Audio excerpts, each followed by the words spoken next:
RadHead. Welcome back to Jimmy Kimmel's super awesome interview show hosted by Jimmy Kimmel. Hi, I'm Jimmy Kimmel, and today on Jimmy Kimmel's interview show, we have a guest. Yes, that's right. Say hello to RadHead.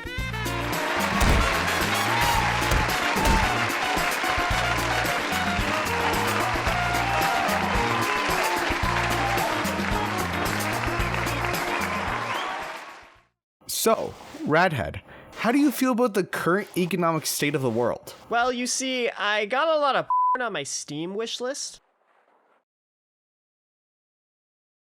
What? Steam is a platform that needs no introduction. Released in 2003, it quickly took the world by storm, being a huge player in the digital distribution space, and to this day, still dominates PC gaming, mainly because almost every single other alternative kind of sucks. Nowadays, you can find almost every type of game under the sun on Steam, which can of course cause some to go a little bit under the radar. This is very commonplace to happen, especially since there are over 100,000 games on this platform, so it's not always going to be sunshine and rainbows. Sometimes you're going to be looking for a cool niche game to play and come across something like Smoking Simulator. Yeah, this is the whole game. Looking through Steam, I thought to myself, what if some of these random games that I've never heard of are actually good? What if Tomato Jones is actually a hidden gem? That's why I, RadHead, the greatest yapper known to man, decided to get a handful of them and talk about them. Get your popcorn, get your soda, or maybe even a beer or 9, and let's talk about some weird and bad Steam games.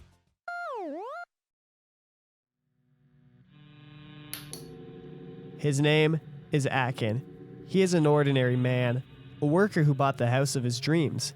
But peace is not an option for Akin, as the events of this house's past will result in present problems that Akin must deal with. Problems related to a serial killer. This is Immortal Mantis.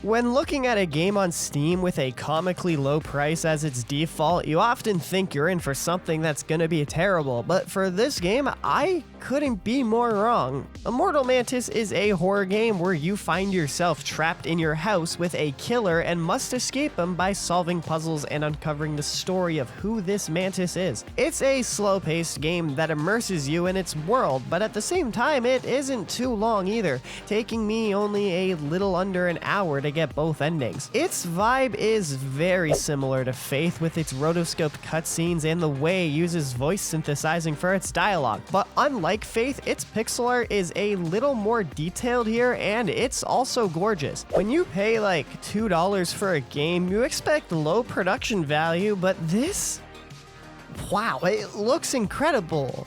From the haunting ambience and the smooth animation, this game nails its atmosphere and sets a vibe that I'm a huge fan of. But the game is a little short too.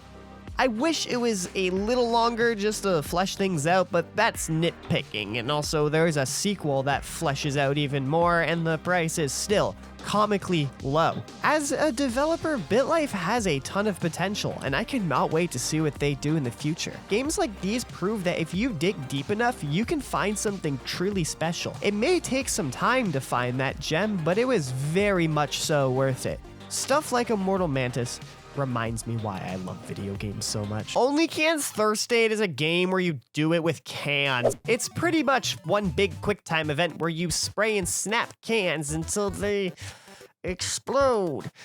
The game begins with a normal can of soda, but then surprise, it moans when you shake it. This is the entire game, and guess what? I played the whole thing, and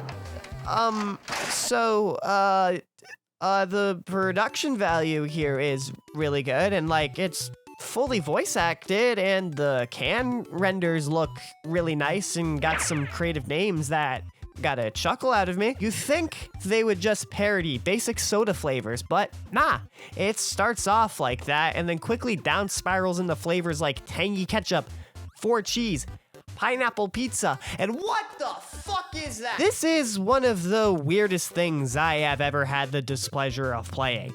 I would rather be caught looking at anything that is not this game because that would probably be easier to explain. And apparently there's an ARG surrounding this thing too.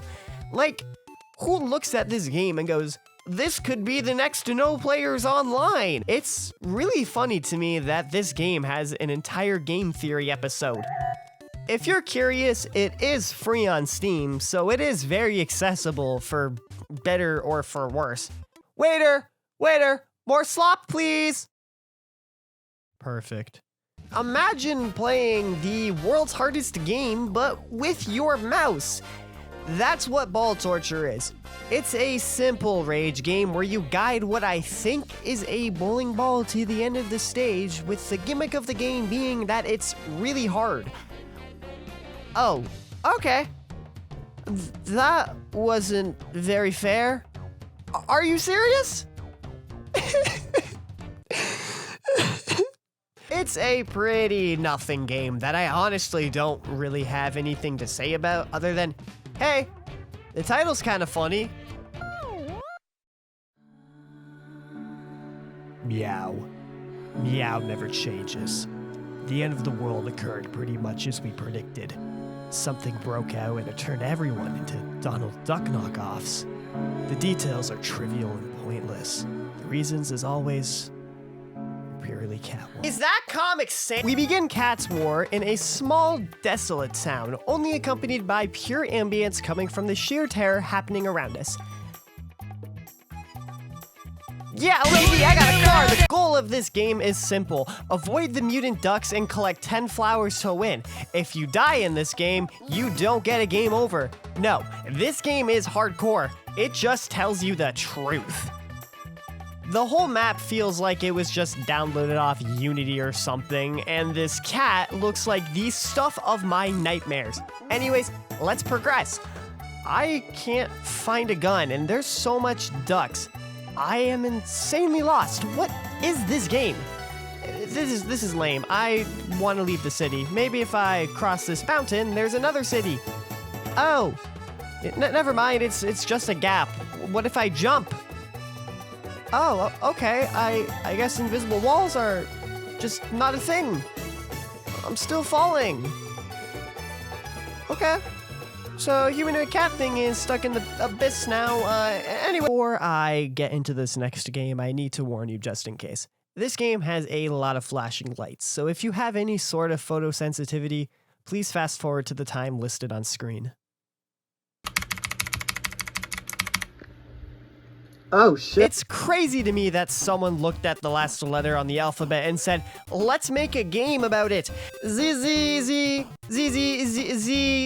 is a 2D platformer where you, I don't really know. Okay, so if I'm being completely honest, I never got past the first stage of this game because I was just completely confused the entire time.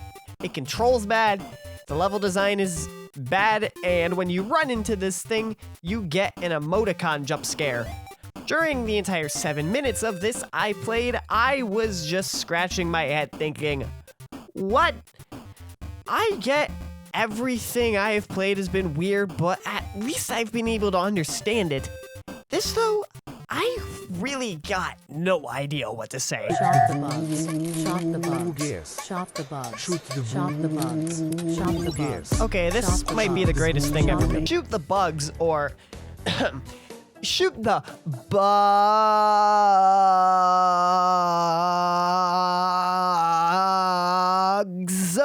is a first-person shooter that doesn't know how to lock the mouse into the game. So while I'm playing, I keep moving my mouse to another monitor, which caused me to begin filing my tab. Your goal in this is to collect 20 crystals. Sounds very familiar to Cat War, which I didn't do since my computer's fan got really loud while playing this, and that kind of scared me, so I uninstalled the game and moved on to the next one that wouldn't do that.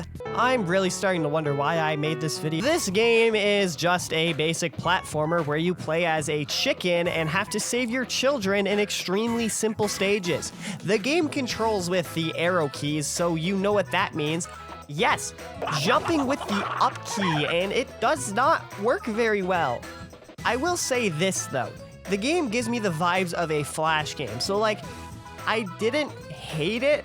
Like, it's still nothing amazing, and the game randomly becomes horrifying when you die by telling you you are food for wild beasts. Like, what? This game's okay. I don't hate it, but I don't love it either. No! Save Billy is another 2D platformer that, in Troll Slippery, looks like Lep's World, and the design really confused me. It's not even fun in a goofy sense. I was only able to get past the first level, and even that was a pain to do because of how hard it is to control and how awkward the jumps you have to make are. Why is Billy a pirate on the cover when he's not in the actual game? I feel lied to. I was expecting a cool pirate adventure game, not Super Mario. This is Loading Screen Simulator. It's a cookie clicker-like game where you find fun little distractions while the screen loads. What happens when it finishes loading, you may ask? I'm not spoiling it. You'll have to figure it out for yourself. This is perhaps one of the greatest games ever made. The way it captures your imagination is insane. My favorite parts of the game were when I clicked my mouse and doom-scrolled reels on my phone. It truly is a masterpiece when it stops you in your tracks and makes you buy something. This is what gaming should be. No more of that AAA slop I keep seeing in the mainstream. It should be all fun. No expensive entry fee, no microtransactions, just this. Pure art, made for the love of the craft. Incredible and riveting gameplay. I don't think anything has ever made my pointing finger this tired before. Loading Screen Simulator changed my life. I'm also lying. If I chop you up in a meat grinder and only your finger comes out, you're probably dead. There's a dick on my wall. Why is there a dick on my wall? Chat. Leon sure is grippy. Leon sure has got that grip. Grip. I said drip, chat. Grip. I do not look like analog horror today. No, chat, I'm not gonna be scary. Jerma's big adventure starts with, you guessed it, Jerma. After going for a whimsical little walk and telling a few jokes, he finds an open hole and decides to jump into it.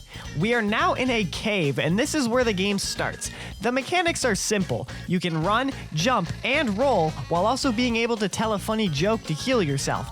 After walking in this cave for a minute, you then get a baseball bat. Yes, this game has combat, and it's kinda really good.